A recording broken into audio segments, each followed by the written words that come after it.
Okay, everybody. Good morning. Thank you for being patient. We've had a number of issues. Hopefully they're all resolved now. My name is Tom Brock, and on behalf of the organisers here, Jamie Woodcock and Mark Johnson, do you want to give a wave? They gave a wave.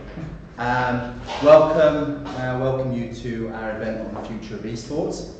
We hope that you had a pleasant trip to Manchester and are eager to engage with us as we begin to interrogate some of the work and gender issues around esports, particularly within the UK today. Before we begin, I would like to share some of the rationale behind today's event.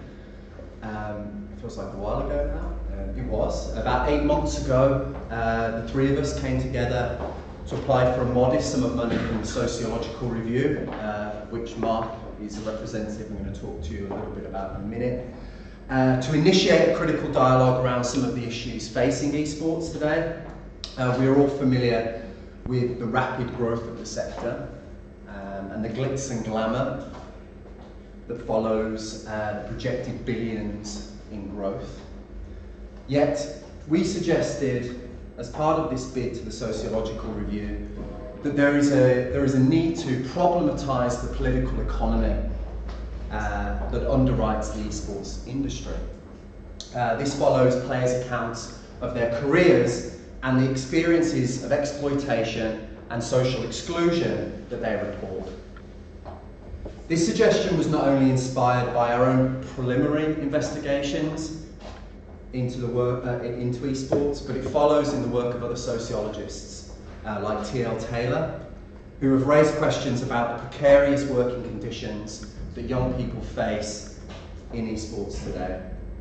For instance, it has been argued, and some of our speakers will attest to, that poor pay practices, temporary contracts, short-term career trajectories, all of these things leave young players vulnerable to the demands of team owners and organisations.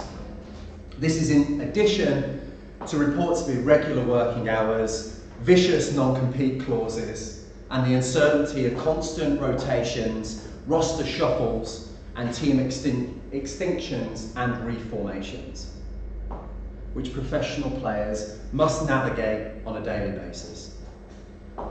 These accounts have prompted some, including myself, to question the mental and physical impact that professional gaming has on young people, and whether its highly competitive economic environment is driving some of its more negative aspects. Indeed, in recent months there has been recognition, particularly in the mainstream media, if anyone reads The Guardian a couple of weeks ago, they sent a spread on this issue, the financial and temporal demands placed on esports professionals has influenced players' decisions to cheat, gamble, and fix competitive matches. I'll also add on to their doping. As we see, these reports reveal some of the social and economic contradictions that are not only restricting players' success, but potentially harming their futures. We would like to use part of today to focus in on some of these aspects and to consider, for example, what is to be done about reports of players struggling to find stable careers, or of income disparities between genders. How is the market to change if largely driven by big prize pools, sponsorship revenue, and a celebrity culture? Can this ensure, looking to Chris, fairer contractual agreements? Or is it reminiscent of broader structural changes that characterise the so-called gig economy, leaving young people to exploitative arrangements? One reason that we are here today is that we agree, I would like to think, that more research is needed on the manner in which esports professionals can protect themselves against these precarious forms of play. This afternoon, we will consider how these issues are intensified in terms of gender structural constraints.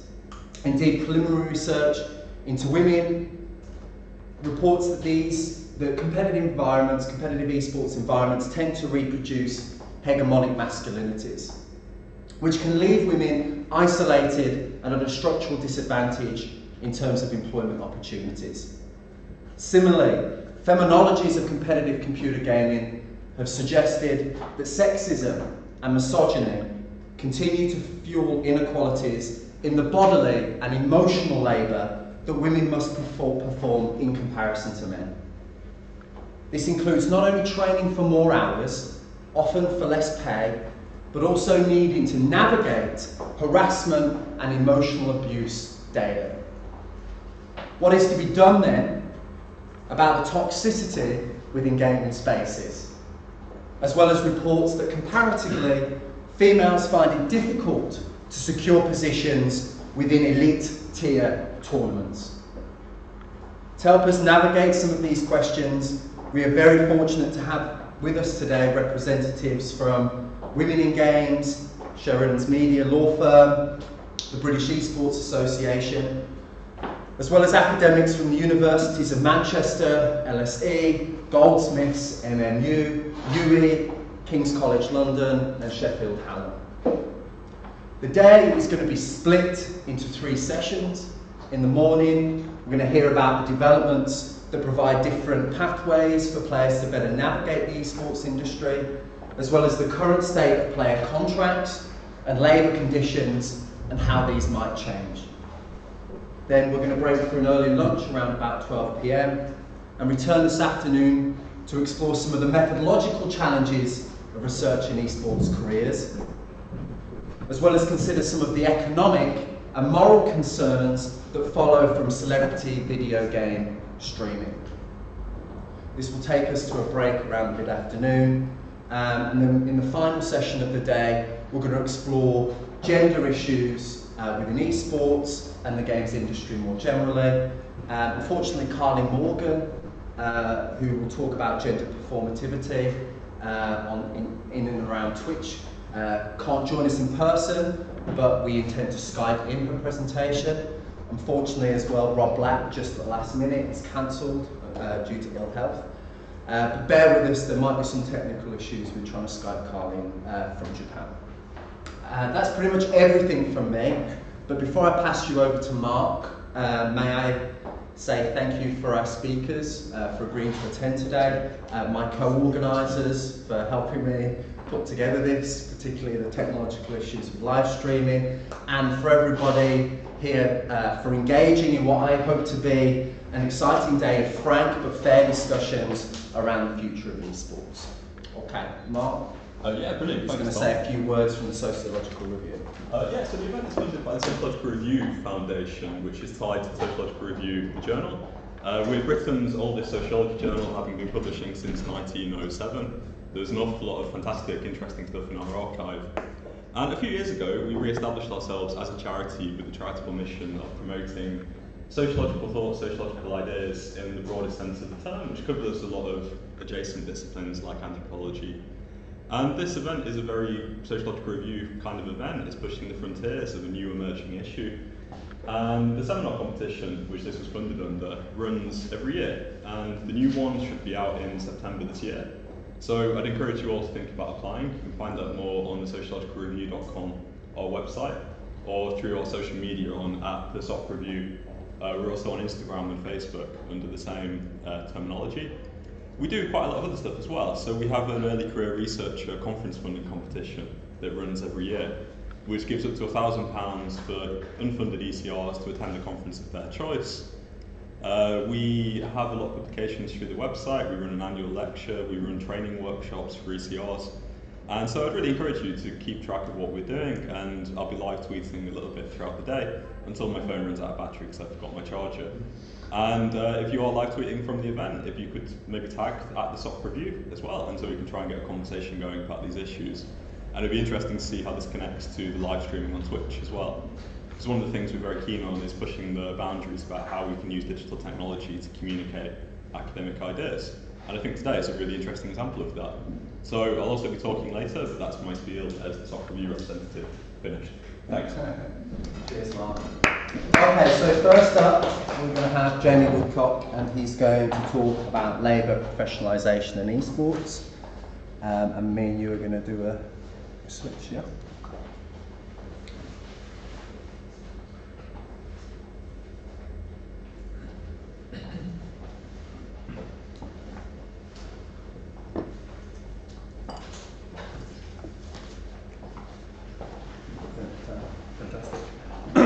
Thank you very much. First off, thank you for Tom for the work he's put into organising this, for the Sociological Review, for funding it, but also to the people who are in the room and hopefully also watching online. And I just want to say a couple of things about what I think is the importance of us trying to do more things like this, whether it's seminars that are at kind of the cutting edge of the field, but also finding ways to make academic research more accessible. So one of the things we're going to be doing after the event is producing a guide for people to live stream their own academic events. If myself, with my own limited technical skills, can manage to pull off streaming an event, hopefully it means more people can do this.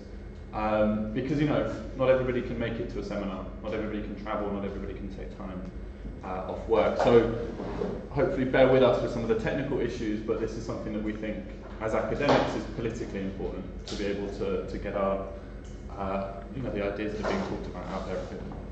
So what I'm going to talk about today is I come from a sociology background, but I find myself in a management school, so I'm kind of caught between two disciplines perhaps. And my main focus is on work. So I'm interested in work, why we work, how we work, where, with whom, and increasingly about how digital technology is changing work. So what does it mean for, you know, for our lives and how we interact with things. And so my interest in esports comes from this angle of work. So thinking about what can thinking about work tell us about esports, but also what could esports tell us about how work is changing. So it crosses over a number, I think, of interesting issues around play, you know, the blurring of play and work, of gamification, of what it is we do nowadays to be able to have a roof over our heads, you know, how do we make a living. And I think esports is an interesting kind of combination of lots of these things that I think we can explore, or hopefully explore in this brief talk. So to give you a brief outline, I'm involved in a research project with Mark, where we've been collaborating for a year and a half, 2 years on this project. Yeah, a year and a half, into 2005, yeah. I'm going to go with 2 years. 2 years. 2 years. So we've done almost 100 interviews with esports professionals, with professional streamers, with people behind the scenes in the esports industry, trying to understand how they got into it, what it is they do, where they think it's going, and try and unpack some of the issues. You know, what is the day-to-day life of a caster actually like? You know, what is the day-to-day life of somebody who streams for a living? You know, how can other people get into it? Where do they see it going? And also, as an ethnographer, so I like to go and study things in their context, going to esports events, trying to understand them, take in what's happening. So most recently, Mark and I went to the IEM Extreme Masters competition in Katowice, which, you know, if anybody gets a chance to go to one of these big esports events, they are quite something, you know, from a sociological perspective, but also just trying to understand how these things are organised and come into being, and seeing, you know, over 100,000 people go through the doors is quite something. What I do want to start off with is saying that I am an academic rather than somebody from industry. You know, I'm trying to understand how this is working, but coming from the outside rather than somebody who, you know, is a competitor or understands this deeply. So, you know, please do feel free to correct, to critique, to ask questions. That also goes to people on the live stream, because I know that we have some people who are involved in the industry side on the live stream. But what I'm going to do in this talk is really go into my specific research interests around this and try and argue with you that I think work is the way we can try and understand esports today. So just before I get started on my take on esports, I just want to go briefly through why I think we should look at it in this way and what it kind of means. So for me, and this is a kind of distinction that maybe doesn't need to be made, but I'm going to make it, is that labour is human activity. So labour is how we interact with the world. So, you know, whether we're trying to figure out how to get a stream to work, or, you know, we're marking students' papers, or we're playing a video game and being paid for it. Labour encapsulates all those activities, the way we do things.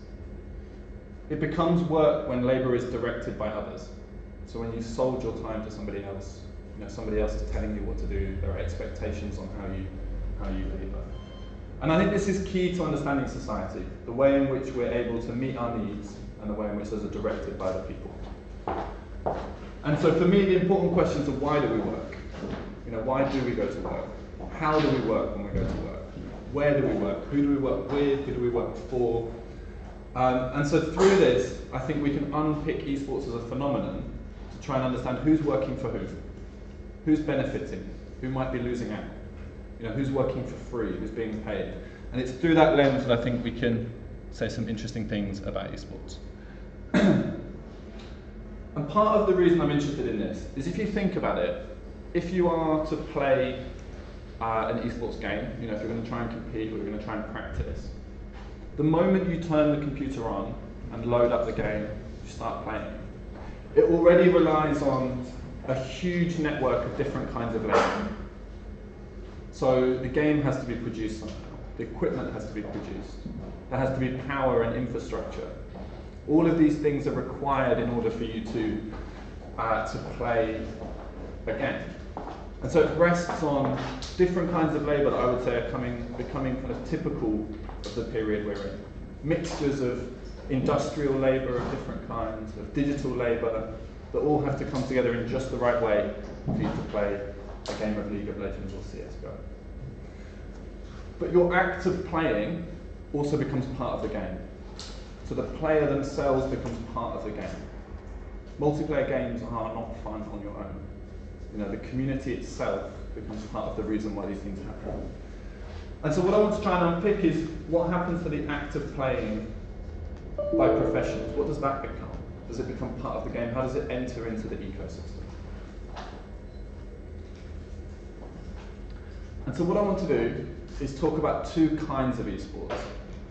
So I want to talk about esports from above and esports from below, if you will allow me the analogy. Because I think what we're seeing is a process of professionalization taking place, where we can see different actors and interests starting to get involved in esports as a field. And so the from above, what I mean by this is large companies, so corporate companies, sponsors, large organizations, trying to shape esports in different ways. But what I think is interesting about esports is it requires the grassroots level. It requires that from below. You can't say my new game is going to be an esports game and it's going to have a huge prize pool if nobody plays it, if it doesn't have a community. So what I think typifies esports and what I think makes it interesting is this tension of from above and from below. The different ways that these actors interact. And so the people trying to become involved from above have to engage with the grassroots. They have to have an audience. There has to be a player base. There have to be players who want to be professionals. But what I think typifies it at the moment is a lack of institutions and structures. A lot of the from below kind of activity isn't codified. It isn't in tight organizations that you can necessarily relate to directly. This is communities that grow organically from something. And so what I think is interesting is how players respond to top-down elements being added and developed. And I think the classic example here is the increasing advertising, advertisers coming from outside the games industry and entering into things, thinking about what effect that has. And so when we look from above at the industry, I think there are 5 components that we need to understand with esports. The first is publishers, so people who are publishing games. The aim there is to make money from games. A publisher wants a game to sell well. They've invested money in it, they want it to sell. Esports is increasingly becoming seen as a way for a game to be successful. If there's a big competition, it will draw in more people, people will watch it, they will play it, and so on. The second is teams. So lots of professional players, but of course this depends on the game, are involved in teams which are funded, have layers of management, training, these kind of extra dimensions, and increasingly now are owned by other financial actors. So there's a case, where people are investing in teams, and this is getting to the extent in some games where there are owners who own more than one team in a league, which poses some interesting questions about what happens if they play each other. So thinking about what dynamics that brings in. The third is leagues, so either those directly associated with a publisher like Riot, or leagues and competitions organised by companies like ESL. What are their interests in running these? How are they thinking about doing it? What are they trying to get out of it? And the fourth is platforms. So one that I'm particularly interested in, that Mark and I have been doing some research with, is Twitch. So thinking about what esports means for a broadcasting platform, being able to show these competitions to pull in viewership. But also thinking about venues for hosting events, new outlets for betting. There's lots of different ways you can bet on esports at the moment, some of which are less regulated than others, and thinking about what these actors bring into the ecosystem. And then fifth, brands. So thinking about the way in which brands are increasingly eager to market to an audience who are unlikely to watch terrestrial television, read newspaper, listen to the radio, but also have an interest in spending money on computer peripherals, on equipment and so on. So a very young market segment who have money to spend, who can't be reached in other ways. And one of the things that Mark and I like to do when we go to these events is to go and look at some of the equipment being sold. And my particular favourite is RAM. So it's sticks of RAM that's branded in different ways, that's all built in the same factories in China, and then it's just rebranded differently. Finding ways to market some of these products, I think, is fascinating. And so you see this particularly with the emergence of esports marks for different computer companies. So HP's recent one, Omen, which have been sponsoring esports competitions and really trying to push themselves as an esports brand, is quite an interesting development in various ways. But now I want to talk about from below, which I think is perhaps the more interesting part, and is one I'm going to focus on for the rest of the talk. So what's the role of players, of fans, and of audiences? How does this shape esports in different ways? Clearly, for esports to be sustainable, there has to be an audience. There have to be people who want to play. If you don't have a player base, how can people become professional? How can you sustain a competition? And what I think this has really interesting implications for is the movement from play to work. So if you play a game, you do this after you come home from work or studying or whatever, and you do this as a kind of an activity that's not shaped like work, what happens if you become a professional? What's the transition from doing this as an activity to unwind or to have fun into something you rely on for your income? What happens in that process? And I want to introduce a couple of sociological terms, although perhaps we might not agree whether they're all sociological. But in this, I want to talk about Tizia Terranova's work on free labour. Because here we could talk about, it's problematic in some ways, but I think we can talk about the way that the player base contributes to that game. By playing it, by developing strategies, by watching live streams, they are contributing to the entire competition. So when we think about professional players, we think about the pinnacle at the top. The people winning an international, making millions of pounds in prize money. But instead, I think we can see the way that work increasingly moves down the chain of that pyramid. That without those other people contributing their free labour, you couldn't have this phenomenon constituted in the way that it is. And for Terranova, this is, some of the terminology now sounds a little bit older than next. She's trying to unpick how people contributing to websites, essentially, are giving some of their free activity. And we can see this with Facebook and so on, but I think we could update that to think about its effects in esports. How does everybody contribute to it in different ways? Although perhaps we wouldn't yet call for wages for people watching streams. But we could think about different ways that these could be contested. And so when we think about the players themselves, if we move back up to the top of the triangle, one of the things I think is interesting is to unpick what the life is like of somebody who plays a game professionally. And Mark and I have done some initial interviews, and it's the kind of things you would expect. Training regimes, having coaches, watching over footage. The way in which that activity that used to be play becomes increasingly transformed into something closer to work. The idea that you would take days off from playing, having time away from it and so And increasingly, this is meshing with data science. So, running statistics, running analysis on your play, finding ways that you can squeeze even more performance out of things. And we can see here similarities with work. Thinking about increasing productivity, of removing those gaps in the workday where you're not doing anything useful. And this has big implications for work-life balance. What do you do to take time off from playing video games? What becomes the activity that you relax? How do you take time away from something when the competitors are playing and training, 12 hours a day or whatever it is?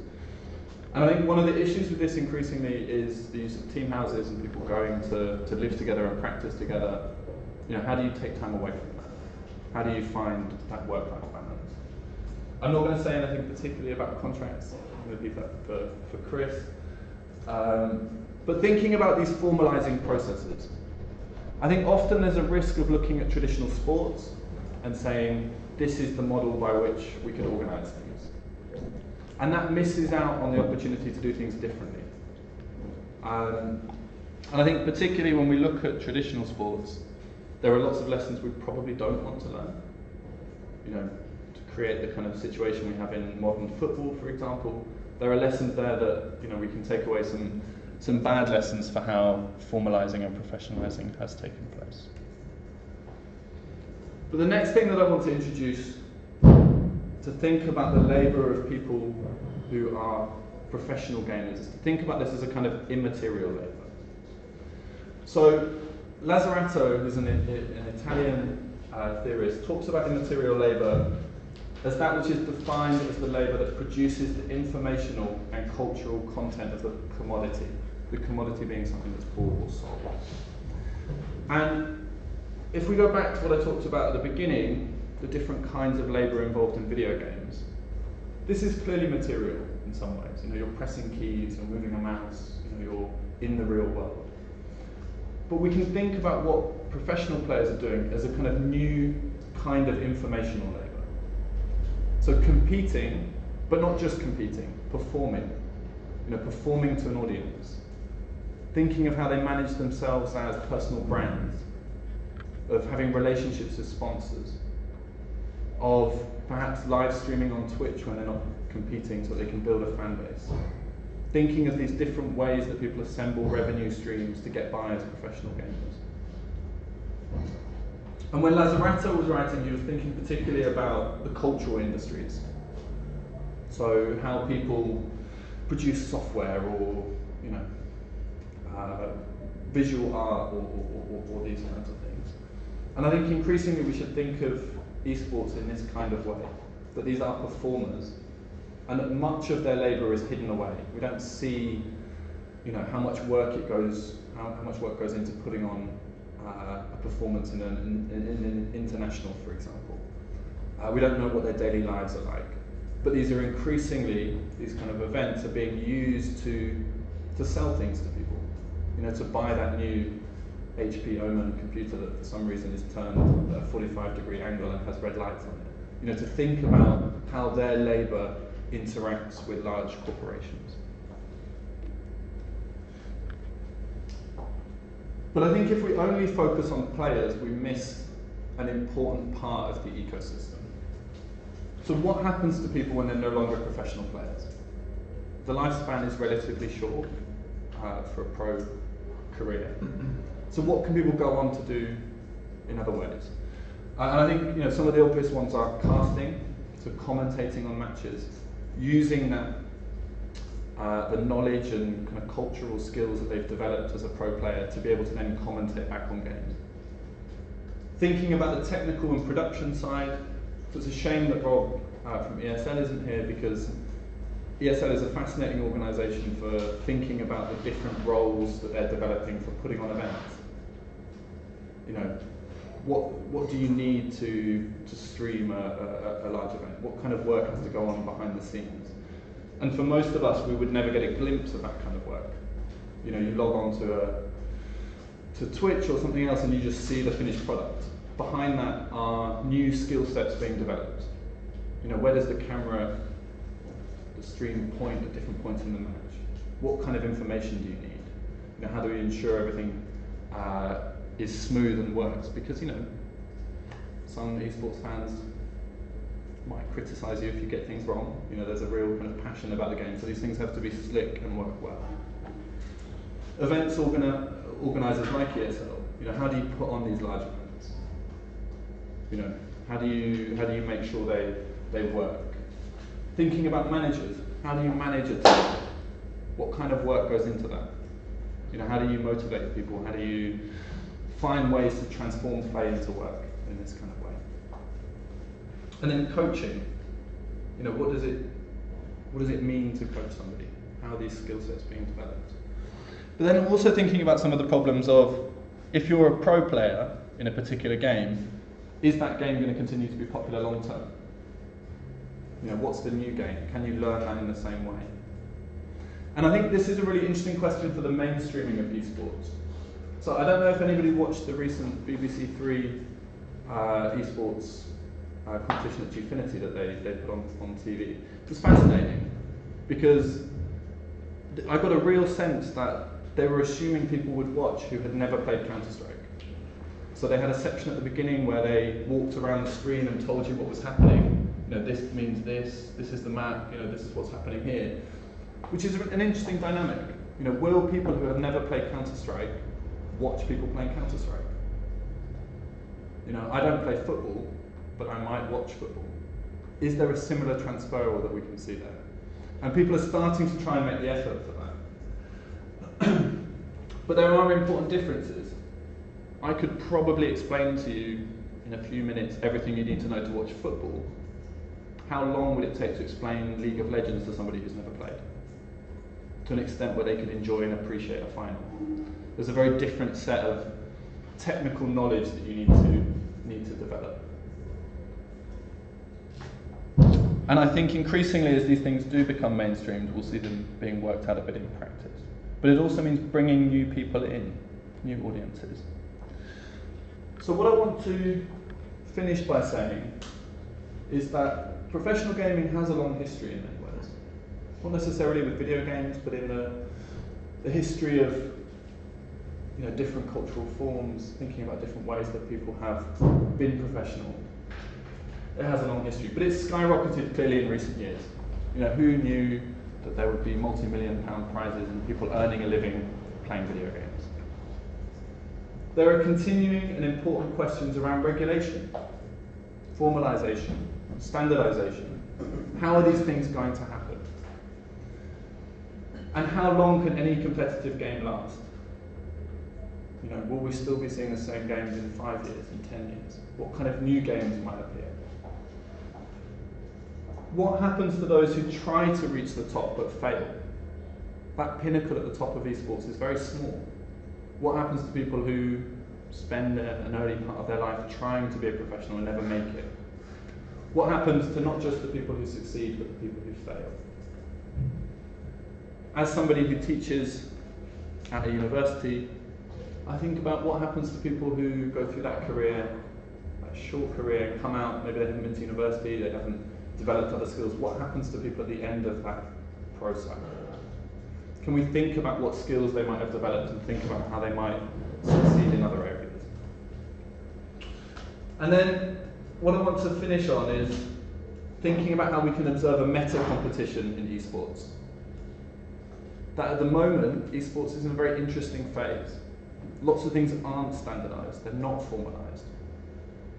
But we have this kind of competition taking place between the from above, so thinking about the big brands, the big organisations.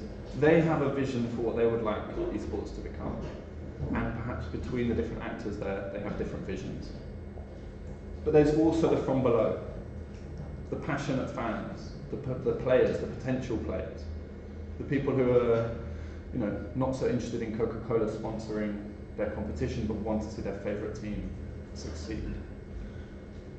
And so alongside all of the tournaments that we see taking place across the world, both online and offline, I think we can see another tournament taking place. And as of yet, it's not clear who's going to win from that. Thank you very much. Cheers, David. Yeah. Okay, so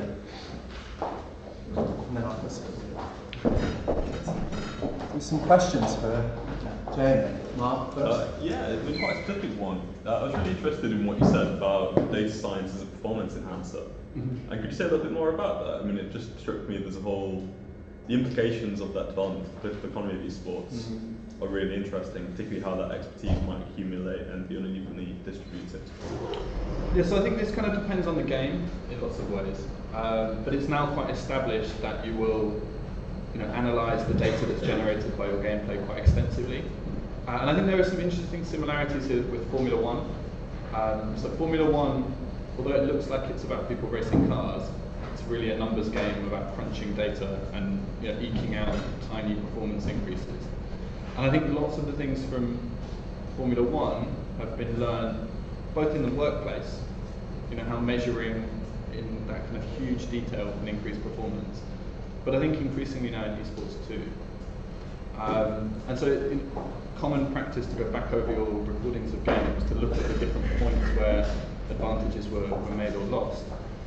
And I think that's one of the things, I always think about this in terms of when play becomes more serious. So if you play a video game and you just log on and you just play and you just have fun, that's one kind of activity.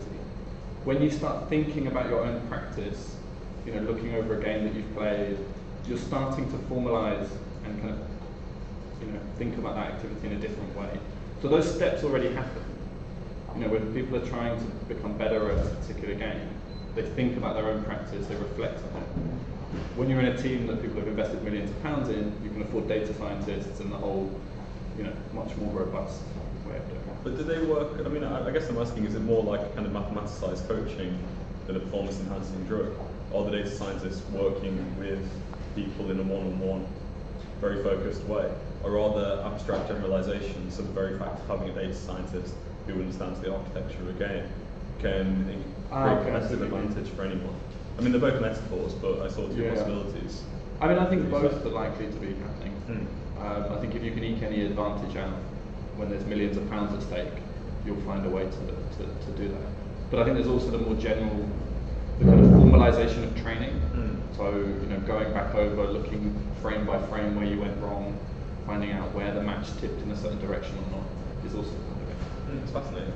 And that's designed into the game, isn't it? Yeah. You take game like League of Legends and go to post some on screens and design, they're metricized to encourage you to incrementally monitor your performance. Yeah, the moment you finish, you can see the kind of abstracted replay and see, where the other team took an advantage or so on. So it's kind of built into the play in a sense, isn't it? That these things are available. Any other questions? I didn't ask about, maybe quite a basic question, someone hasn't really engaged with esports before, but you talked about the relationship with work and esports. What about, a lot of what you described around esports, it sounded to me like traditional professionalised sport. Football starts in the game, right? Yeah. So what is there anything that's broadly distinctive between esports and professional sports, or do you want to be that more specific to? So I think the key difference between, I shouldn't have really used the sport example because I try and stay away from them in general, but now I've done that, I guess I have to explain a little bit more. I think the most interesting distinction is, unlike football, where anybody can go and buy a ball, it doesn't have to be a football necessarily, and go and play with their friends in a park, you have to buy your equipment from the same people who make the rules. So it's a bit like if FIFA were the only people you could buy a football from, and when you got that football you had to use it in a particular way.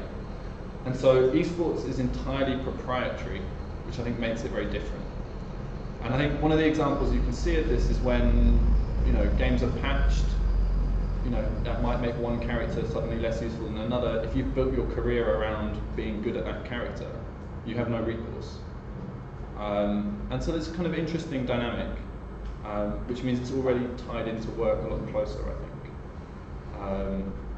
Because they don't want to upset the player base, so there's a kind of balancing act to be made. But ultimately, you can't go and play your own esports for free in the park. I think that's a really important question because it certainly opens up things about, there's a lot of conversations at the moment about the qualitative and quantitative difference between esports and traditional sports. And I wonder if that's a quantitative difference rather than a qualitative one, because there's a lot of talk about our esports sports in the sense of the tangible, physicality, the eye-hand coordination, so forth and so on. And what you're saying doesn't preclude that. It just says that it being owned, that has, important implications for the local economy. So you haven't obscured that conversation, which I think is, is important. Any other questions? David Smith from the Games. Jen, I thought it was really interesting overview and analysis of esports and the marketplace. What I didn't see, and it may be coming out from your interviews and things, are any sort of recommendations or output on all the analysis and research that you have put in, which you just explained so well now. Are there any recommendations on who should be doing what, or what people should be doing differently that are going to come out of the work that you've done? So I guess with recommendations, I think one of the difficult things when you talk about esports is talking about esports. So what is it you're talking about? So I would have some recommendations for Riot, I think, publish League of Legends. They would be quite different to recommendations that you might make for Steam or different other, when you think about it, the organisations involved are quite different, as are some of the games. So to kind of make broad, how could we make things better or improve things, I think is quite tough. So I think we need to specify a little bit what kind of interventions we'd want to make. Okay, so if I said, how can we do better in the UK, as far as the esports scene versus Poland or Germany or Brazil, what should we be doing as a UK PLC and fans and I disagree slightly between your analysis of fans suddenly turning into pro players. Fans turn into semi-pros where they just dabble a little bit. The number of pros in the UK is completely minuscule. But what should people that are involved in esports either from the top down or bottom up, what should they be doing differently to do more for the UK or the Brits or whatever? So what I would say here is, thinking of this through the lens of the meta competition that I ended on, is that there is investment happening, and that is going to continue to happen, at least for the moment, is thinking about how that investment is used. And so thinking about what are the interests of people from below. So I think as part of this we need to think about infrastructure. Where can people play, where can competitions be hosted, is there training available in various ways? And thinking about how some of that money can be used to encourage the grassroots. Because at present, there isn't the kind of infrastructure that you have in Germany or certainly not like South Korea. So thinking about how some of that investment can be used better, I think is very important. Making sure that more than just the people at the top win, I think is the kind of intervention we should be making. Okay. Any other questions? I've got a question for you. Can I draw you on the relationship between youth esports and the gig economy? Yeah. And do you think that what we're seeing, there have been a number of reports recently out of the US about the amount of time that young men are spending not in the workplace but actually playing video games, and how does esports, do you think, fit within this broader economy? So I think this is a really interesting question. So at the moment I do a research project with delivery drivers and Uber drivers. And lots of these are university graduates, particularly the delivery cyclists who work for below minimum wage, cycle 30 kilometres a day to deliver food. The jobs market in the UK is not great. I'm sure some of us are well aware. And I think the idea that you could get involved in esports is much more exciting than working a minimum wage job where you're abused by your manager and shouted at, or you can't count on a contract week to week. And I think it's an interesting thing. And there's a study in the US that's saying increasingly people are just giving up on minimum wage work and just sitting at home and playing video games. And I think video games have always had that element to them. They've always had an element of being against work. The first video games were developed from military computers by people messing around with them when they should have been working. And I think that's something we should celebrate. that we shouldn't spend all of our time working jobs we hate on minimum wage. But I think the problem is esports can't provide careers for everyone who is going to end up in a job that they don't like. And I think there has to be a bit more honesty about lots of people aren't going to be able to make it. There aren't a huge number of careers. Only the very smallest number of people will make a massive income. And tie that more broadly into questions around work today. You know, why are we spending so much of our time working things that we don't want to do? Maybe we could all work a bit less and play more video games. You know, that would be a nicer future, wouldn't it?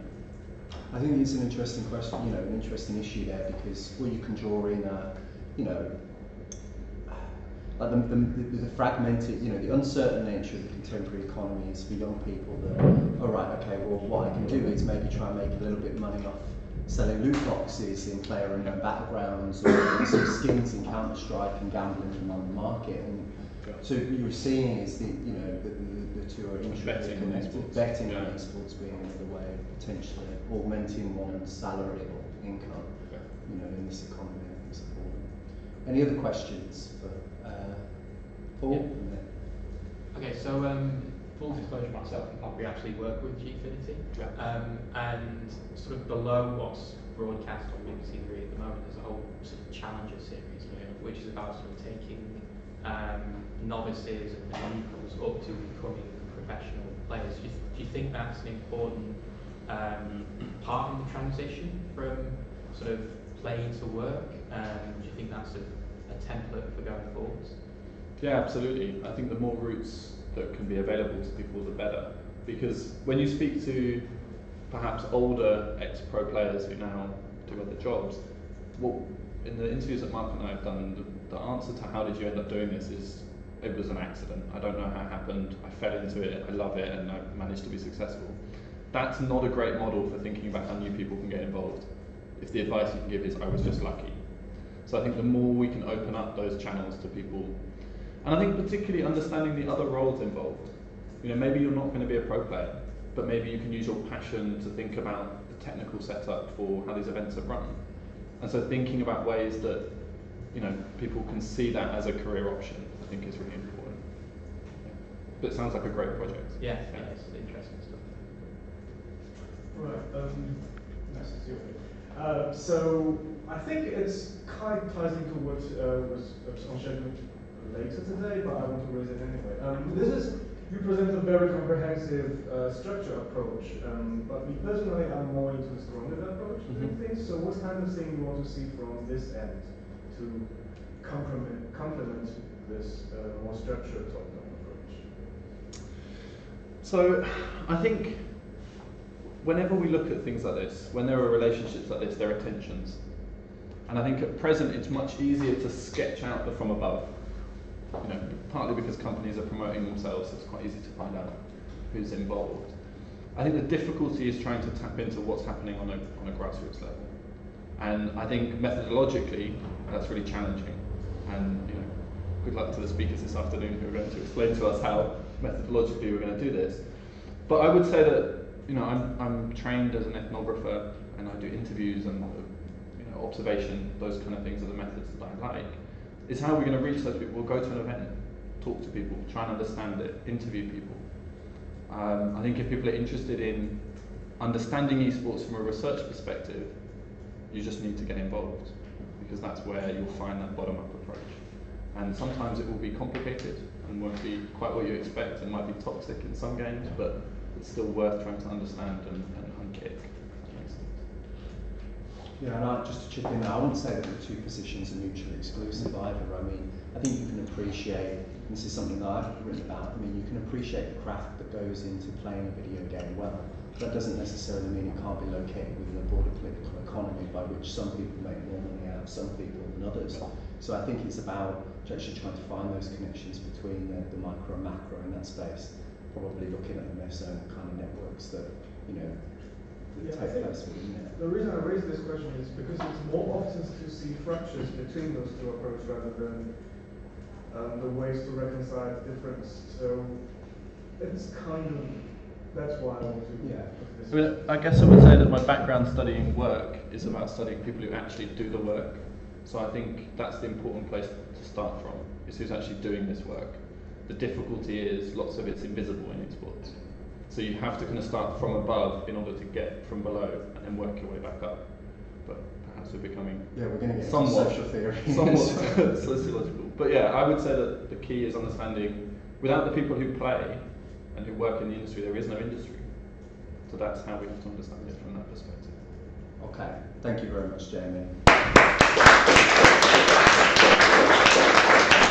Okay, next up, Chris.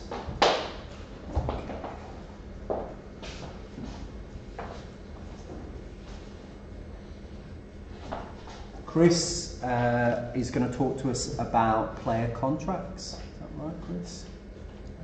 Yeah? Okay, brilliant. Thanks, Chris. So thanks, Tom. Thanks, guys, for introducing me and for inviting me to speak. So yeah, my name is Chris Paget. I'm an associate in the sports and esports group at Sheridan's. Sheridan's are a full-service but bespoke entertainment law firm based in London. My background is predominantly actually sports law rather than esports. So we work with a whole host of rights holders, I suppose, from teams, leagues, clubs, agencies and players. And it's from that background really that we got involved in esports about 3 or 4 years ago. And the reason, jumping around a bit.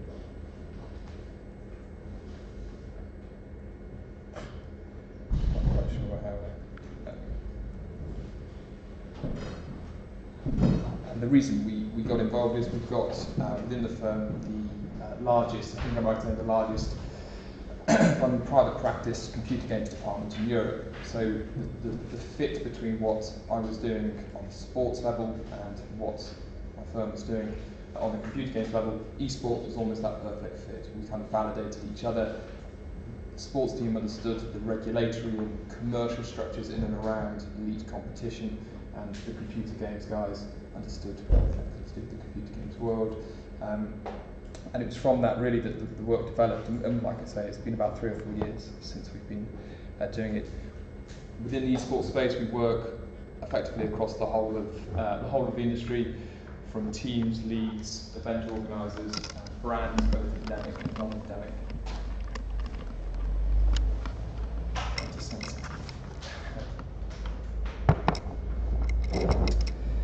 This is just a brief overview of what we do. I don't really want to dwell too much on this, instead I want to get kind of cracking on the player angle.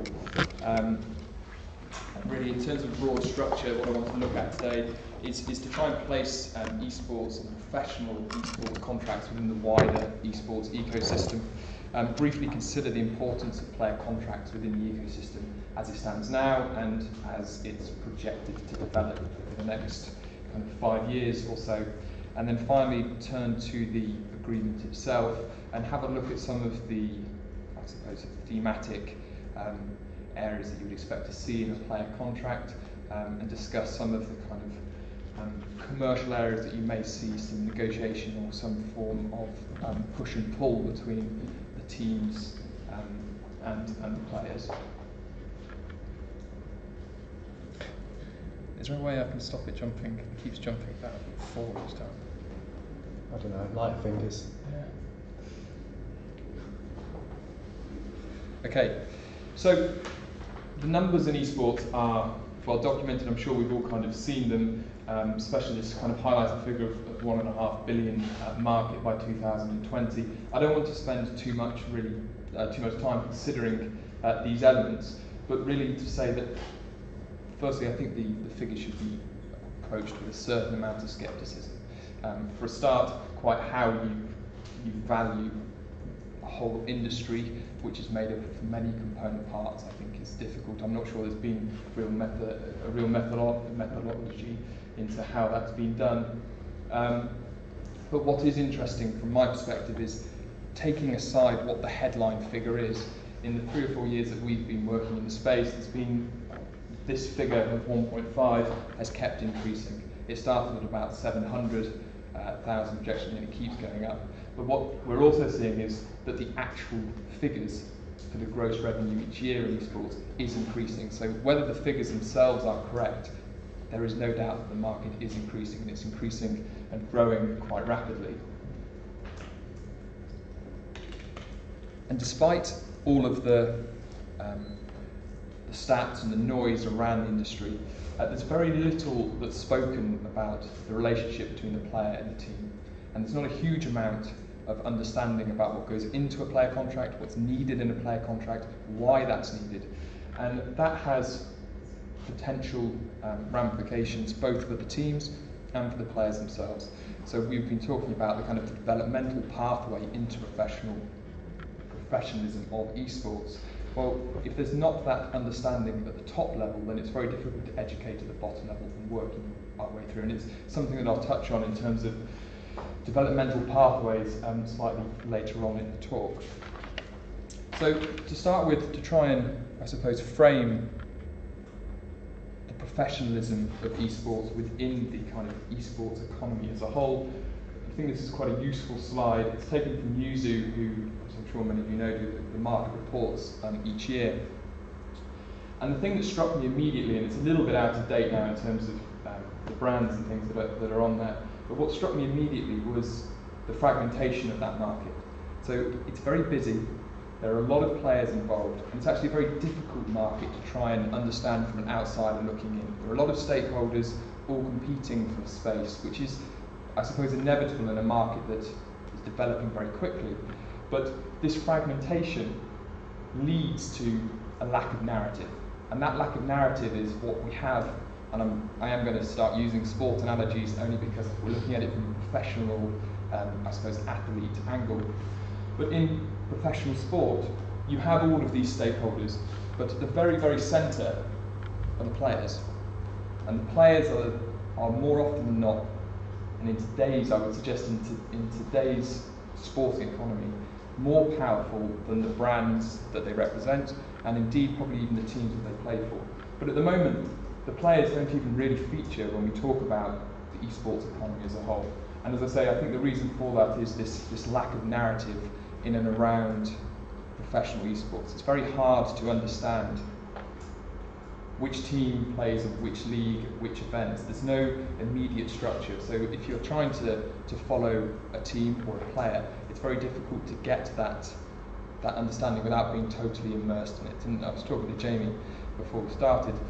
If you go and have a chat with someone and you know they're big into tennis, you can very quickly go and do some desktop research and bluff it. You can get away and say, well, I know that this player's doing well, and you know there was a major and they did well in that, and some of the lesser tournaments. But with esports, it's very difficult. There's a lot of noise, but there's no kind of one-stop shop to go and, I suppose, get that high-level overview of what's going on at any one time. I think this will change, and I think it will change, and the players will become more central in the economy as greater narrative starts to happen. And that greater narrative will happen as the market starts to consolidate. At the moment, it is very fragmented with a lot of players, and there is a power struggle at the elite level at least, which is playing out and will inevitably lead to that consolidation. As it consolidates and there's greater structure, there's greater regularity in terms of scheduling, then you'll start to see the players becoming forces in their own right. That's for a number of levels. One, they are brands, and they will continue to be brands much as in the modern sports analogy, but also because these guys here, the non-endemic brands, wanting to get into esports, they're wanting to get in because of the demographic that they believe esports represents. And actually, at the moment, they're going through the teams and through the leagues, but if you want to go direct to source, and if the demographic that they want to get in front of, if they trust in the players and they trust in the brand of those players, and that's a far more powerful marketing tool, I think. So I wouldn't be surprised in the next couple of years if we start seeing players becoming very prevalent within as a kind of standalone element within the professional ecosystem. So where are the teams coming from? I'm not going to dwell too much on this slide, but I thought it was quite illustrative, really. Arguably the three main titles within professional esports. And what struck me when I was looking at this the other day is actually the relative parity that you have between where the teams are coming from Asia, from the Americas, and from Europe. There's a slight skew towards Asia, understandably, but there is relative parity. And what's interesting with that is actually that esports, geography has very little impact on esports. It's a digitally native environment, one where actually geographical barriers don't really constitute much of a barrier, to be frank. In terms of teams and team prize money, again, this is just something I came across when I was preparing the slides. I don't really want to dwell too much on these figures on the right-hand side because I'm not sure how accurate they actually are. This is meant to be total prize money over the life of these teams. But what I think is important to understand when we're talking about the professionalism of esports and professional teams is that there is more than just prize money at stake. They are becoming brands in their own right, and that opens up the revenue streams that you would see in any professional, again, sport environment. That you have merchandising, you have sponsorship, you have then nuances to the esports industry. In-game items are a large revenue stream for teams. But what is, I think, important to also note, and it's a differentiation from sport, is that these teams are solely reliant on that form of revenue. There isn't at the moment media rights revenue. Media rights revenue underpins effectively the whole of the sports industry. And the other thing is they don't have stadium.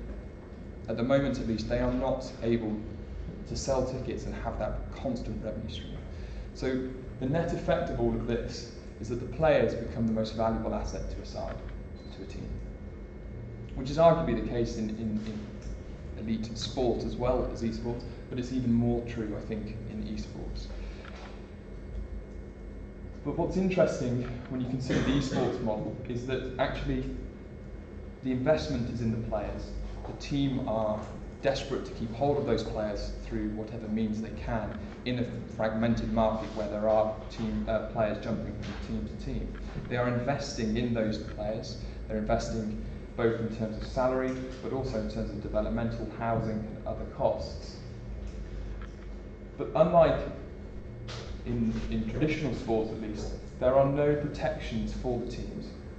There aren't regulated transfer markets where teams can cash in on players if they need to and make speculative decisions about whether they buy or sell players. It's actually far more driven by the players themselves.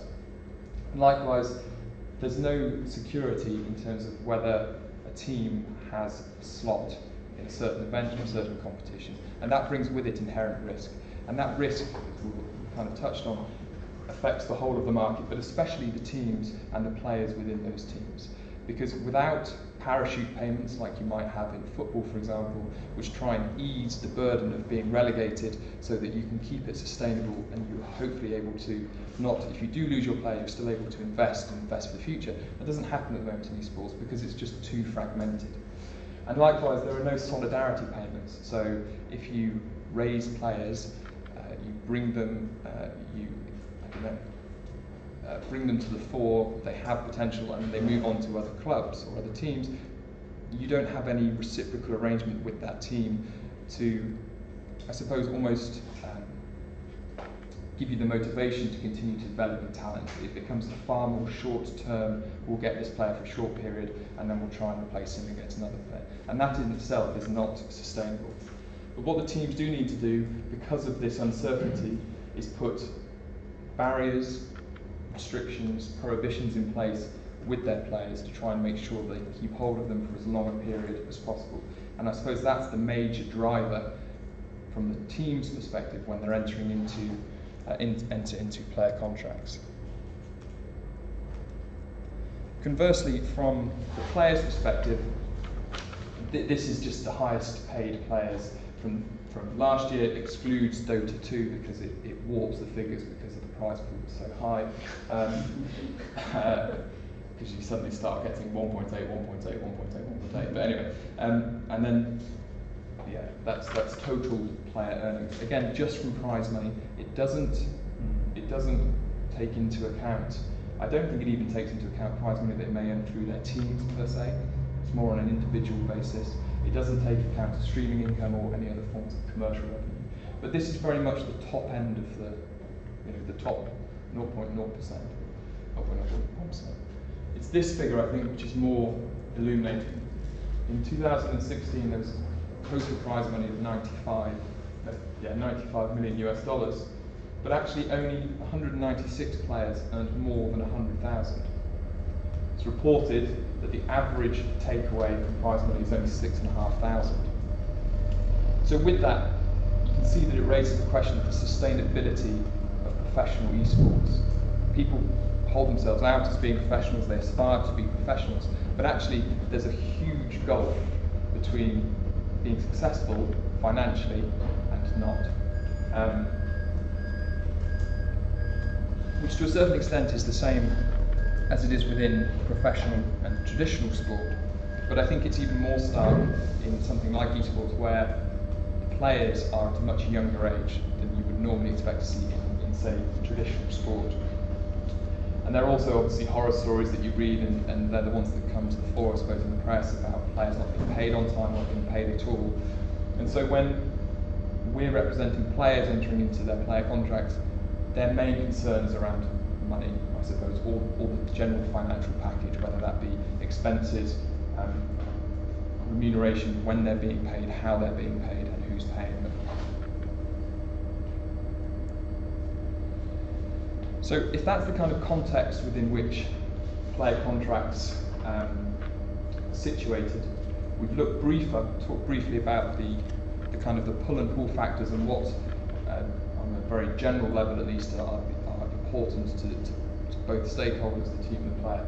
Now I want to have just a quick discussion in and around the player contract itself. The first thing to say is there's no standard form contract. Each contract is very bespoke to the team that the player is playing for. Unlike, again using a sport analogy, unlike Premier League teams who have to have a centralised player contract which is negotiated at arm's length, is standardised across the board, but then there are just nuances in commercial elements of that deal. In esports that doesn't happen. It doesn't happen for a whole host of reasons, but predominantly because of this fragmented market, and very rarely, if at all, does a team just play in one league, they compete across the board. So they have a certain amount of autonomy to make contractual decisions, and that is, unfortunately, to date, what has led to be frank, fairly one-sided contracts, which actually, as I'll come on to, aren't necessarily fit for purpose. Some professional leagues, League of Legends, for example, for the LCS, do have minimum contract terms that have to be in place, but again, they're very high level, and to be honest with you, they don't go anywhere near far enough. So there's been a bit of a power struggle, I suppose, between players and teams to try and rebalance this contract, try and make it fit for purpose. And as I say, the main importance for the teams are to protect their investment, to protect their greatest asset, but for the player is to have autonomy while still being guaranteed payment. I should just say that the bottom elements here are the elements that you would expect to see in any contract.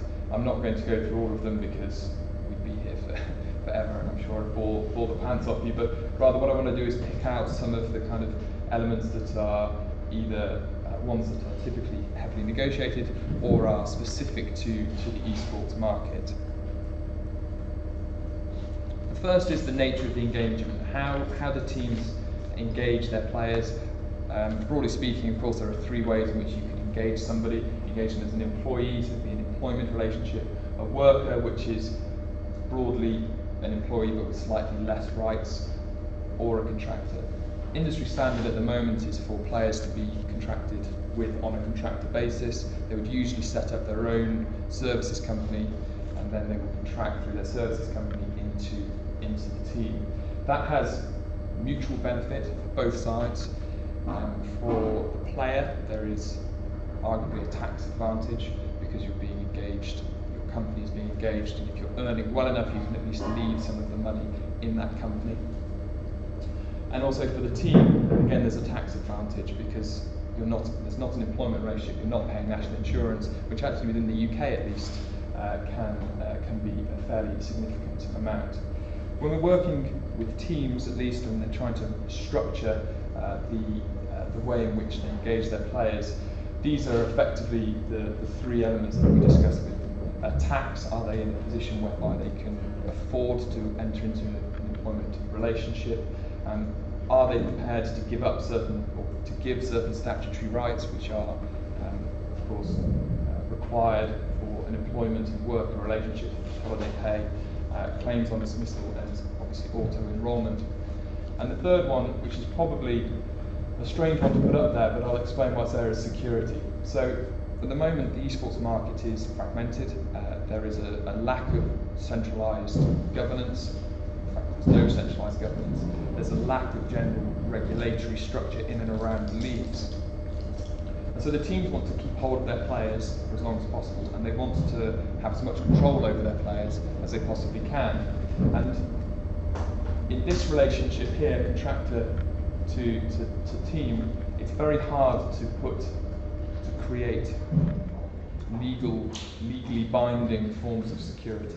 Whereas in the employee-employer relationship, it's much easier because you do have implied restrictive covenants into your employment contract, which everybody in here who is an employee will have. So trust and confidence, right of fidelity, duty of confidentiality, and so on and so forth. So that's how the broadly speaking the deals are structured from an I suppose an employment law perspective. Every contract should of course set out what the services are that the player will be providing. I'm not going to go into them because obviously they're fairly straightforward. They will perform at certain times at certain dates to the best of their ability. But I think what's more interesting is this discussion in and around how much control does a team have over what a player can do, both in the esports world and outside. A lot of teams, when we started 3 or 4 years ago, had almost complete control over the players. They could dictate exactly what they did and when they did it, albeit that they weren't really paying them, which is a perverse position to be in, but that's where it was. It's very much rebalancing itself now, because the more sophisticated teams understand that, of course, the players are entities in their own rights, they're brands in their own rights, and that will only continue to develop as that market, as I kind of mentioned earlier, consolidates and players become far more kind of central to it. But it's also correct that teams need to be able to have the ability to dictate what a player can and can't do, because teams are commercial entities in their own rights. They are taking a huge amount of their revenue from endorsement deals and sponsorship, and to be able to go to market, to be able to sell and package rights in a certain way, you need to have security that your player isn't going to go and cut across that. A crude example would be, you're not going to go and do a deal with Nike if your best player suddenly goes and does a big singing and dancing deal with Adidas. It's not going to work in that way. You need to have defined parameters as to what each side can do. The next area, which is obviously, I suppose, the one that has the least transparency, is remuneration and how players are remunerated. Broadly speaking, it's broken down into two strands. The first is by way of a salary. It shouldn't really be termed salary, it's more of a monthly or weekly fee that they are paid. It's set for the duration of the contract at a set amount. This is, I should say, for elite teams. For maybe tier 2, tier 3 teams and below, this first level may not happen. It may be solely on ancillary remuneration. And ancillary remuneration is effectively bonus payments. Payments made by way of prize money, so how well the team does at an event. Performance bonuses will be heavily negotiated, so if a player, it can be as granular as in CSGO, how many kills they may have in a set period of time, to how many performances, how many times they turn out for the starting roster. It's a very open and broad strand. The next is streaming. Invariably, players will stream personally. It's a nuance of esports that you can commercialise your practice time. It doesn't happen in really any other industry that I can think of. But likewise, the team may have entered into commercial deals where they have guaranteed one of their commercial partners X number of hours of streaming per week, where they may have the primary sponsorship of that, or the primary kind of add indents maybe across their screen for that. Invariably, the team will share their streaming revenue, whereas players get to keep theirs themselves. There are elements of excluded revenue, so players will very rarely be able to take a share of team sponsorship or team merchandise, and likewise, teams don't often take any cut of a player's personal sponsorship. Albeit it'll be interesting to see where that goes. If you look at other industries that have gone, I won't say fallen on hard times, but where revenue has potentially dried up or it starts to plateau, then of course the big players start trying to take cuts in other industries. The classic one is the music industry. No longer do record labels just take royalties from record sales, they take it from live, they take it from merchandise, and they start cutting into all of the other aspects that the artists used to have to themselves. And I wouldn't be surprised if that starts to happen in the esports world as well. And finally, the final point there is accounting. What is interesting in player contracts is that this ancillary remuneration probably makes up 90% of what a player gets paid, yet the player never has, or very rarely has, the right to audit a team. So you're effectively saying when you sign the contract, I believe that you're going to pay me correctly for all my work. I can't think of any other entertainment strand where that happens if it's based on it's based on intangible amounts of money coming in from third parties that you have no control over. So I think as player power starts to increase, I think you'll have to start seeing an increased sophistication in the accounting mechanisms.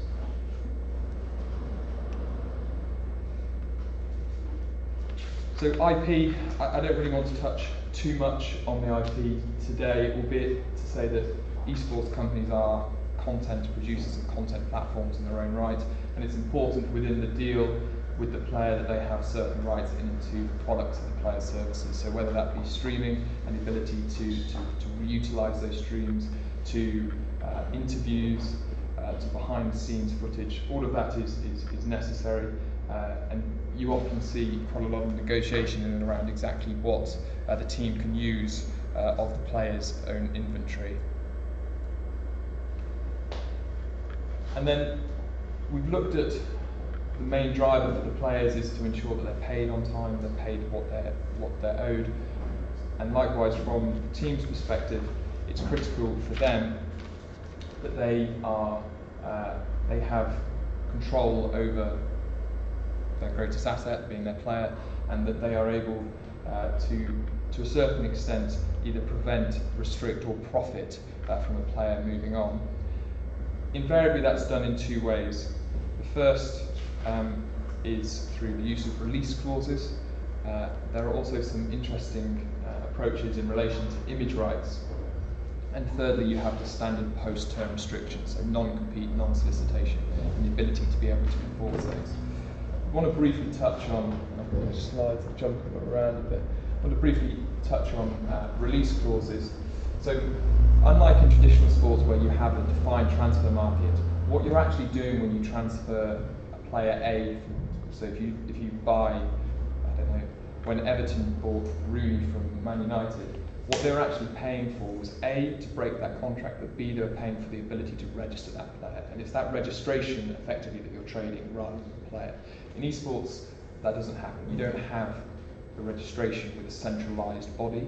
So what you're actually doing is you're trading a contract.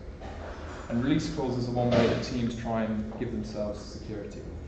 When we first started working with teams about 4 years ago, we got sent the contract over, we looked through it, and suddenly there was a £3 million buyout clause. It's ludicrous and it's not enforceable. And it actually defeated the purpose of having a contract, because the whole purpose of having a player contract is that it should be mutually beneficial. It should give players what they need, and it should give teams the protections that they need. And to put in a $3 or $4 million or pound buyout clause, it's a penalty and it's not enforceable. So what we have started, or we tried from the start to do, was to educate teams to make it something that they could actually profit from themselves, but still giving the player the necessary ability to move on if they needed to. And the way that you do that, or the way that we advise to do that, is to try and create an amount which probably fluctuates during the term of the contract, to be a genuine pre-estimate of what the team would lose if that player moved on. And that can be both kind of in-game performance, but it can also be taking into account sponsorship, commercial partners. How much would it actually cost to change all of the inventory that a brand may have put into your team?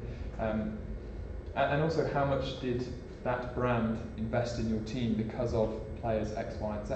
And it's a very difficult thing to arrive at, but if you can show that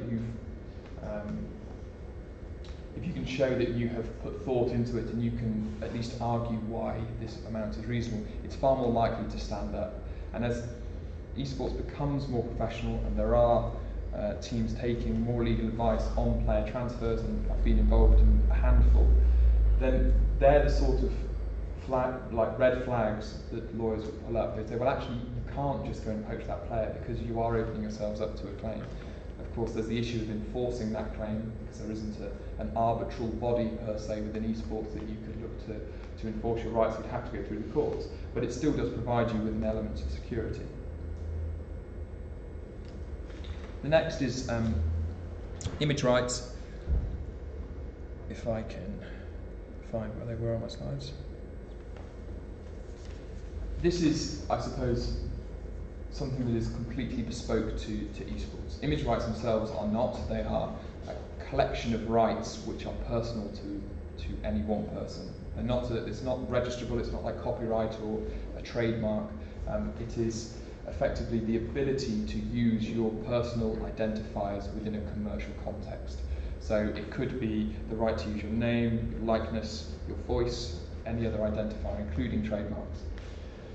What teams started doing was when they signed a player up, they would take an assignment of those rights. So I would effectively sign for Fnatic, and I would give Fnatic all of my personal rights to use my name in commercial pursuits. That's obviously risky for the player because they can't go and legally at least commercialise their own name, but it also meant that the team had a noose around that player's neck if that player tried to move. Not just from the player's perspective, but actually more from the team that was trying to acquire that player.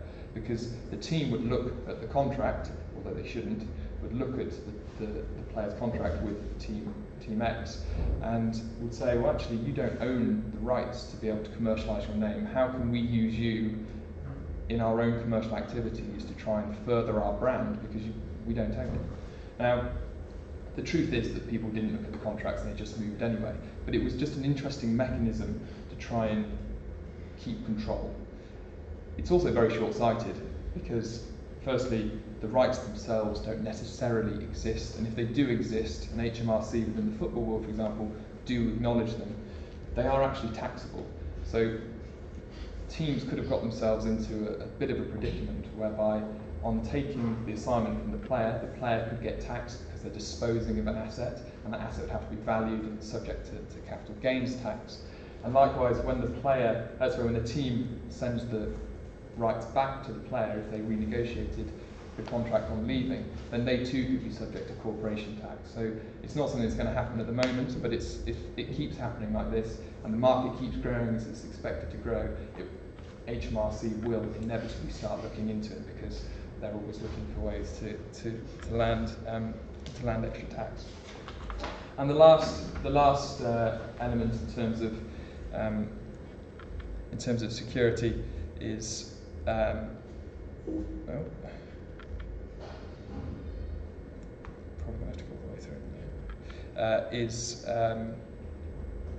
don't know where the slide is, but it's just post-term restrictions. So they're standard restrictions that you would normally see in any contractual employment relationship. This is where teams have to be very careful, because this is something that League of Legends and Riot, for example, have been very hot on, and they do not allow any form of post-term restriction. So obviously teams want to have something in there that says you can't go and play for a competitor of ours for X amount of time.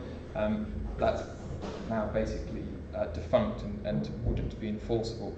But it's interesting to see how teams are going to have to start working around that to still try and provide themselves with the greatest protection.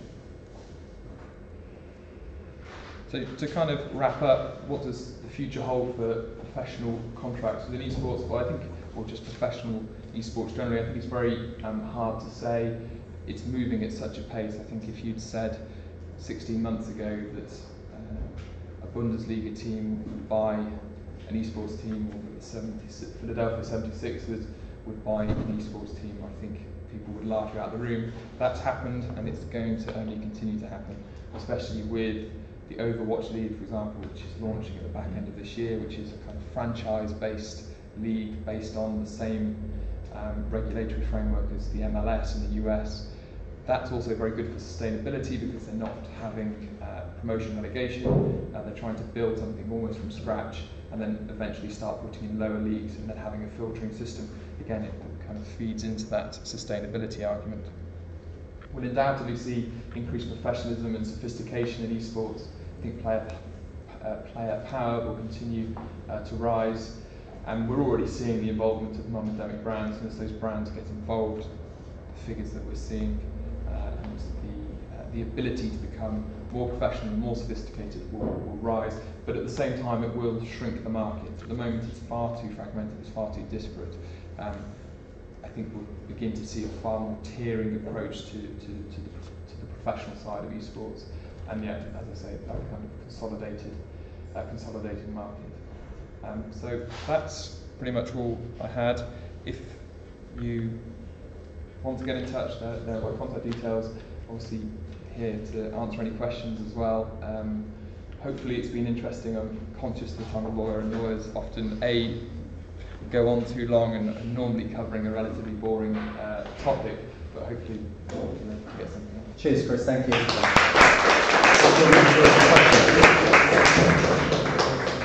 That was great. Very interesting.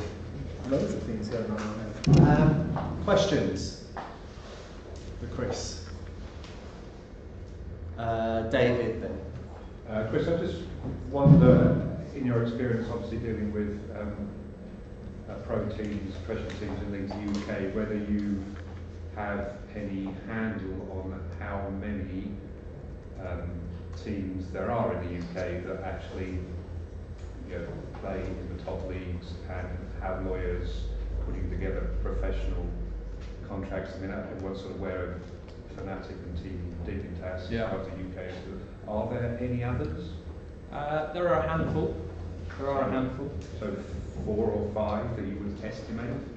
I mean, we always talk about the whole global market, and everyone thinks numbers are fantastic. And then we hear that you quote that the average prize money for a semi-pro player who's not going to be pro is $6,500 a year. People don't survive on $6,500 a year. I'm just wondering, as far as the UK is concerned, what I'm sort of personal interest. I think are there more than 2 or 3 or 4 or 5 teams in the UK doing this, doing a full proper job? I'll come to the point first.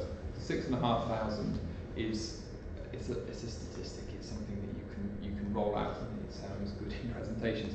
The reality is that is the case across all professional sport, not just esports. You look at, if you took a sweep of professional football contracts in the UK, you would still arrive at a low figure. It's inevitable. There are far more players earning less, or a lower amount, than there are earning the big bucks. So I think that figure maybe is too dramatic. It's too dramatically low because you can't quantify exactly who professional is. I don't think at this stage. In terms of how many teams there are within the UK, I can't answer that. I don't know. We work with probably 10 to 15 teams. So if you say that there are 3 or 4 law firms doing what we're doing, and that gives you an idea. Of those 10 to 15 teams that we work with, only, I would say, half of those are sophisticated in their approach to contracting with their players, and in terms of commercial, themselves as a commercial entity. But as the market consolidates, only the fittest will survive, won't they? And I think that is actually good for professional esports. I think it's good for the pathway into professional esports as well, because at the moment it's a bit, I hate the term because it gets thrown around too much with esports, but it is a bit of a wild west when it comes to teams. because there is a lack of a centralised structure. There is a lack of centralised regulation structure, a league. There's not an immediate pathway into top tier esports. But as that consolidates, it will inevitably push. At the moment it's like this, as it gets squeezed, it will start going up and down, and then you'll start getting far more defined, I think, feeder leagues or feeder teams into larger teams. And indeed, teams within teams, that is already happens, but you can imagine that the top branding teams, fanatics of this world, will start having academy size, will start having age group teams. It's not dissimilar to cricket, is my background, not dissimilar to, I played for Derbyshire through from under 11s all the way up, joined the academy and then joined the staff. There was a natural progression, and I think that is something that we will start to see in esports. I think the question is partly answered. I was about to ask your opinion on Overwatch League because according to what Blizzard has released to the public, it's very much intended shaking up all the issues you have addressed in your presentation. Do you think it's, just from your view, does it really could do what it's supposed to, or it's just a one title, it's not enough? That's a very good question. They're in a relatively luxurious position because they've created a game for the esports market. That brings with it huge possibilities because you don't have the sensitivities that you do have with Counter-Strike, for example. I mean, in the current kind of socio-political climate, that game is not getting aired as much as it would do if terrorism wasn't on everybody's lips. It's a difficult thing to sell, I suppose, as a commercial going concern. But will it do what it's promising to do? I think it will, because of the amount of money that's being invested into it and the stakeholders that are investing into it. It's a clever move, I think, because you're getting serious backers from the sports and entertainment worlds generally wanting to get involved in esports. It's being done within a very controlled environment with strict regulations, which is both beneficial from a commercial perspective but also from a player perspective. I mean, what they need, what each team needs to do is quite stringent when it comes to players. They have to be paid a minimum of $50,000 a year. They have to be provided with certain health care, pensions, housing. There's provisions for expenses. It's a well thought out and well put together proposition, and I think other leagues will learn from that. But again, they are to a certain extent benefiting from the fact that it's not really being competed in before, so they're able to have that blank canvas, look at the best from all of the other games and other sports and entertainment spheres around them, and I suppose cherry pick. And they've got great people advising them over the US, and I think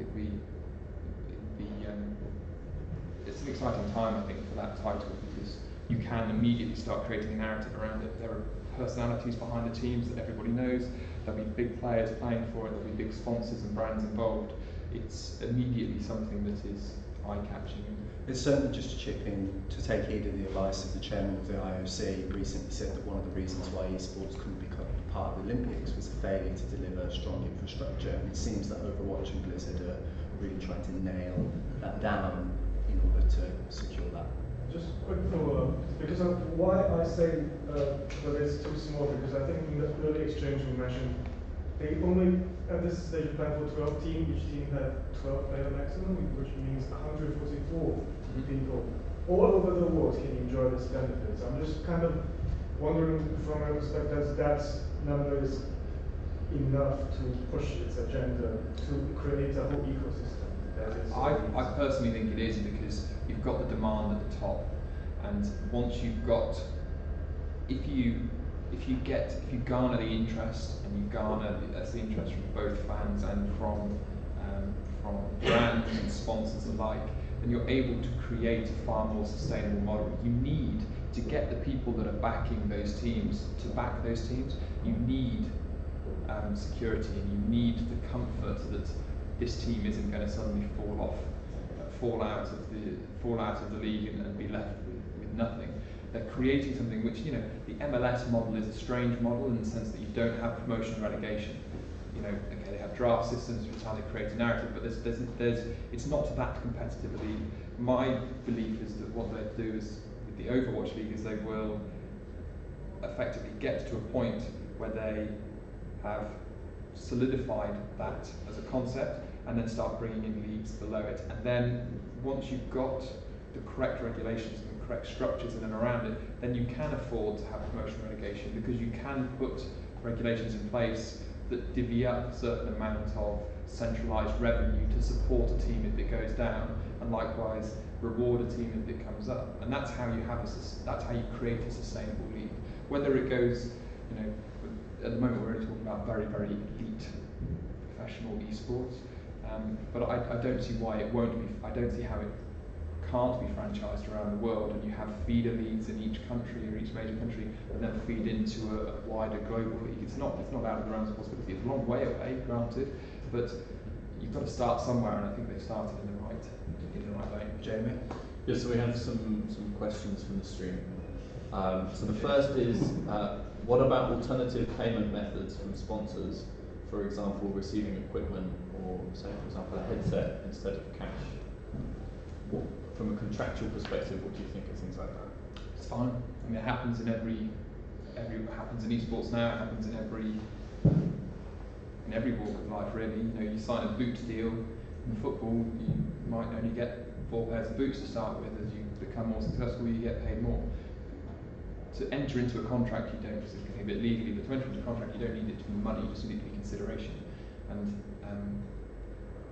consideration can be anything. It could be a peppercorn. That's the great kind of thing that you learn at law school, that can be a peppercorn. And actually, there's a piece of land in central London, which is where the Royal Artillery grounds, and each year there is actually, to pay their rent, they do present the mayor with a peppercorn. So you can definitely use any form of equipment, something as the arcade. And the next one is about age in esports and the prevalence of burnout, and how these things can be considered on a contract basis. From a contractual basis, you can't actually enter validly into a contract until you're 18. So you don't have, you can't validly contract with a minor. There are various ways in which you get around that. They're quite tried and tested. So football, classic example, you normally do a deal with the parent signs on behalf of the player or the talent, the music industry, and then you try and get that contract ratified when you get to the age of majority. But there is the inherent risk of contracting with minors, and an esports contract wouldn't be a contract of necessity. The only contracts that bind children are contracts of necessities, and a sports contract or an esports contract isn't. Can I just chip in? Is there a danger there then that because the player themselves isn't signing up and they're the ones who understand what it is to be playing 12 hours a day as opposed to their parents, that they could be potentially a little bit more vulnerable there, or?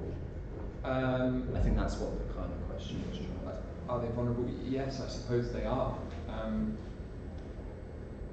But being too blunt about it, it's the same in any elite environment, whether it's esports or it's sports or it's music or it's acting. That there is always the risk that you're putting yourselves in a vulnerable situation. You would hope that if it's, leaving the law to one side, if it's not at an absolute peak elite level, then the chances are that the team or whoever you're signing up with, if you do walk away from what are they actually going to do? You know, they're not probably going to enforce that contract because of the costs and everything involved. The question was also interested in thinking about what happens when people are too old. So what happens at the end of their career? How are these things managed?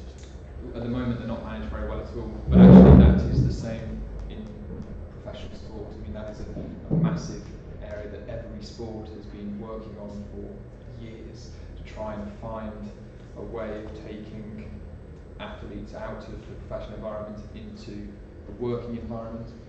And it's the same, it's the same in the armed forces. There is this constant debate as to how you do that. Esports is in a fortunate position, I suppose, in a way, in that they can draw on the good and the bad from all of those different sectors. But it is difficult, especially at the age that players are, I suppose, 16, 15, 16 through to 21, 22, 23. That's the age of study, and actually you are putting a lot of that on hold, even if you're professional, and even if you're successful. The benefit is if you are successful in esports, then you set yourselves up very well. But the risk is that you're not. But that's the same in every walk of life. And there are organisations. I know the British Esports Association work very hard on that in terms of promoting the skills that are involved in gaming to be able to transition from that world into the other professional worlds. We have one final question. Thinking about professionalism of players, how do you? I think I've heard you speak about this before, so I think this question: do you put things into contracts about behaviours of players? And the question specifically is about esports players and behaviour on Twitch and behaviour that might break norms about how you should behave. Yes, well, you should.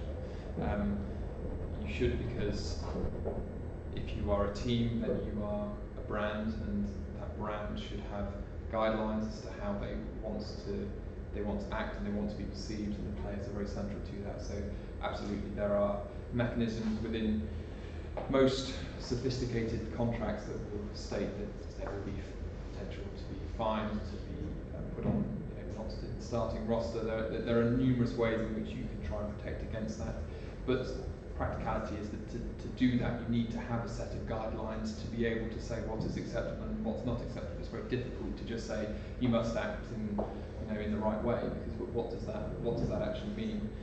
Clearly there are going to be extreme examples which definitely fall into that, but there may be nuances along the way, or certain behaviours that you as a team, you as a brand want to promote or not, as the case may be. And I imagine at the moment that it would be the teams that are basically dishing out any player fines rather than the centralised body. And that's another problem at the moment, is there isn't such a power struggle to try and become that entity. And there's also the risk that that entity is the publisher, and you kind of touched on it in both of your talks earlier, that you can't be the rights holder, you can't hold all the power and be the judiciary as well. It doesn't work. There needs to be an independent party that comes and does that. Thank you very much. Yeah, that was really interesting. I was curious about the image rights and how the valuation of that functions, and particularly if there are assumptions about the future growth of esports loaded into that valuation process. And as a corollary of that, do we know anything about how, or could we say anything systematic about how the value of image rights are liable to change for different segments of players as the sport grows? I'm curious about the kind of winner-takes-all dynamic that can emerge in sports as a whole, where there will, would the growth of esports lead to the emergence of the ultra-global celebrities? So some esports players' image rights would be liable to rise much more continuously than others. I think that is inevitably going to happen. As to how you value image rights is quite complicated, and I don't do it. An accountant would do that. They take into account various factors, including potential future growth of that individual. But the trick is to do your image rights valuation as early as possible, and that's why with the footballers that we work with, for example, if it is being done on an assignment basis rather than a licensing basis, and the valuation is therefore necessary, we encourage them to do it as young as possible, because the image is worth a lot less. You're a 16-year-old Wayne Rooney, it's worth a lot less 16 than it is at 24. And value, if you value it at 24, it's going to be worth a huge more money, which then brings with it obviously a much greater potential tax liability. So yes, you will inevitably, I think, get global superstars, you'll get regional superstars, and you won't then non-superstars, I suppose.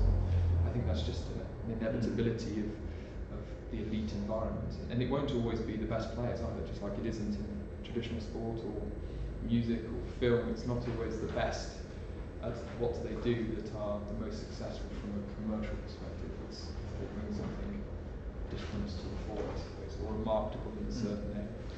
That's really interesting, thank you. Just final question then before we break for lunch, and I hope that it brings everything together. So you were talking about players, or effectively as the market consolidates.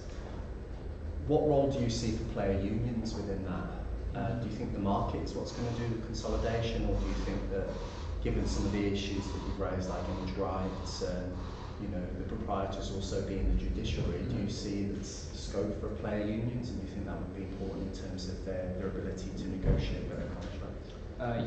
Yes, there's definitely room for it. There already are player unions. I think it's StarCraft is the most famous example of where it went very wrong. The difficulty with trying to set up a union is that you can't set it up unless you know who it is you're representing. You can't represent the esports industry because it's just too nebulous a concept. Could you have a player union, and I don't know whether there's proposing to be one in the Overwatch League, but could you have a player union within that league? Absolutely, because you've got a centralised league, a centralised form of regulation, and a finite number of people that you're representing. Could it be on a national level? Yes. Could it be on an international level? Yes. There's definitely scope for it, but it won't take place, I don't think, or it won't be successful until there is a consolidating of that market, because otherwise you're just going to have too many people trying to hold themselves out as the union for all players. But what contractual arrangements do you have? My background is cricket. When I signed a professional contract, I immediately became a member of the Professional Cricket Association. Written into the contract, I'm then a life member of that association. It works both during my time with cricket and afterwards. But they knew who they were representing, because there was that. The trigger was me signing that contract. At the moment, I can set an association up, convening up tomorrow, but what power or locus do I have to stand and represent the interests of the players? They're not necessarily bought into that process. And that was, I think, I'd say the risk of what happened with StarCraft, was there was this pulling between what the players actually wanted, what the union wanted, and then it exploded. Okay, thank you very much, Chris.